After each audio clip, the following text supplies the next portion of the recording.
Wallahu a'lam. Allahu a'lam.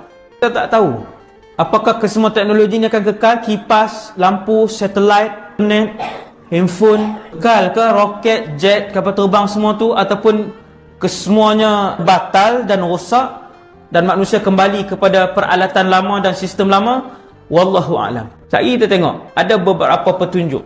Ada beberapa petunjuk. Dia pun bawa keluar tadi menuju perang, meneruskan sesi peperangan. Tengok ni perjalanan dia.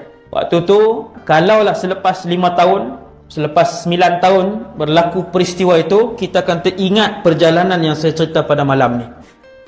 Imam Mahdi akan bawa tentera-tentera pengikutnya membai'ah ni gerak daripada Mekah menuju ke Palestin ataupun ke Syam, ke Baitul Maqdis, dan berperang di sana. Pada ketika itulah sekali lagi insya-Allah Baitul Maqdis akan ditawan oleh umat Islam. Ini lebih susah.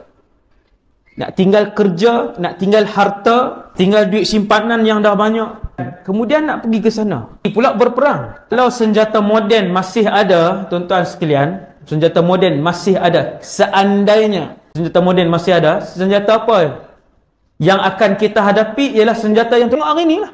Nuklear yang tak boleh dikesan oleh radar dia punya. Jadi untuk peringkat pertama, Imam Mahdi akan bawa para pejuang ini kemudian berperang sehinggalah Baitul Maqdis berada di bawah pemerintahan Islam, dan Baitul Maqdis dijadikan sebagai pusat pemerintahan tentera ataupun Al-Imam Mahdi ketika itu.